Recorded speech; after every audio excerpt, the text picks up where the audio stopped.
ఒక స్టేజ్ వచ్చాక ఆపేస్తారా? పాప ఈ స్టేజ్ అంటే కొంచెం పెరిగాకో లేదా ఈ ఏజ్ కి వచ్చాకో వీడియోస్ మానేద్దామనే ప్లాన్స్ ఏమైనా ఉన్నాయా? అట్లేం లేదు, కంటిన్యూ చేస్తారు. కానీ తను పెద్దగా క్వశ్చన్ చేస్తే ఏంటి మా ఎందుకు చేస్తున్నావు అని చెప్పి అలా ఏమన్నా అంటే అలా ఏం లేదు. See that is my profession. అంటే తను ఇప్పుడు తన మెంటాలిటీ ఇప్పుడు వచ్చి జనరేషన్ పెరిగిన కొద్దీ తన మెంటాలిటీ ఎలా ఉంటుందో తెలియదు కదా. మన వరకు ఓకే, ఇప్పుడు మీ ఆయన యాక్సెప్ట్ చేశారు అంతా ఓకే, కానీ ఇప్పుడు తను ఉన్నంత చిన్నగా మళ్ళీ పెద్దగా అవుతున్న కొద్దీ తనకి నాలెడ్జ్ ఉంటుంది కదా.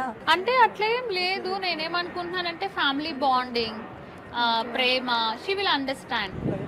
నాకు నా ప్రొఫెషన్, నాకు ఇంట్రెస్ట్ ఉంది, నేను ఫేమ్ కావాలి, నేను చేస్తున్నా. I'm thinking she will understand. అట్లా.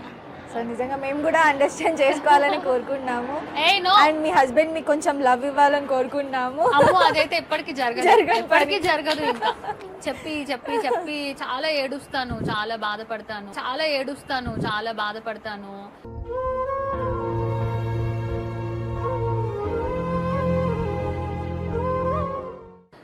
ఎందుకు మళ్ళా మా హస్బెండ్ కి వేరే అమ్మాయిల మీద వస్తుంది ఇంట్రెస్ట్. వేరే మా మ్యారేజ్ అయిన తర్వాత వేరే అమ్మాయితోటి రిలేషన్ ఉండే, అది తెలిసిన తర్వాత చాలా గొడవలు అయ్యాయి మా ఇద్దరి మధ్య. ఆ అమ్మాయే చెప్పింది నాకు. చెప్తే నేను నమ్మలే, నేను షాక్ అయినా.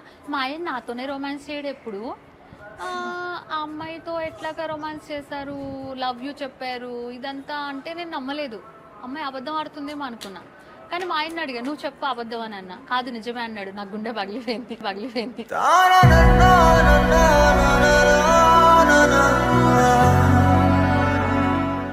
నాతో ఎప్పుడు రొమాంటిక్ గా ఉండవు, నా పక్కనే ఉండు, నన్నే పట్టించుకో నువ్వు. ఓహో అయితే ఈయనకి నేను ఒక్కదాన్ని నచ్చట్లేదు అనమాట, మిగతా అందరు నచ్చుతున్నారు అనమాట అని చెప్పి నాకు ఇంకా అప్పుడు అనిపించింది. అప్పుడు బేబీ ఉందా? బేబీ ఉంది. ఓకే, బేబీ ఉంది. ఒకవేళ బేబీ ఉండకుండా ఉంటే అప్పుడు వదిలేసేవాళ్ళ? ఇలాంటివి నా లైఫ్ లో చాలా జరిగాయి. అంటే నా బాయ్ ఫ్రెండ్ ఉన్న వాళ్ళు కూడా ఇట్లా వేరే అట్లా చాలా జరిగాయి. కాకపోతే ఏముంటదంటే ఇది మనది కదా, మనసు ఒప్పుకోదు ఇలా చేయకుండా. ఇదంతా అబద్ధం తెలిసినప్పుడు అంటే చాలా బాధ అవుతుంది. కానీ అలా చేసారా? రిలేషన్ బ్రేక్ చేసేసారా? నేను అనుకుంటున్నా ఇంకా బ్రేక్ చేశారేమో అని. చెప్తారు కదా మాట లేదు, అయిపోయింది, ఇప్పటి నుంచి మంచిగా ఉంటా అని చెప్తారు కదా, ఏదో సోది. ఇక అంతే. ఈవెన్ నేనే కాదు, ఇప్పుడు మన ఇండియాలో చాలా మంది వైఫ్స్ కూడా అంతే, హస్బెండ్ గురించి తెలుసు అలా ఇలా, కాకపోతే ఏంటంటే అట్లా వెళ్ళిపోతుంది. ఇప్పుడు దాన్ని బయట పెట్టి విడిపోయి పిల్లల జీవితాలు నాశనం అయ్యి ఏం చేస్తారు? కొంతమందికి పేరెంట్స్ యాక్సెప్ట్ చేస్తారు, మా పేరెంట్స్ వేస్ట్, వాళ్ళు అసలే పట్టించుకోరు.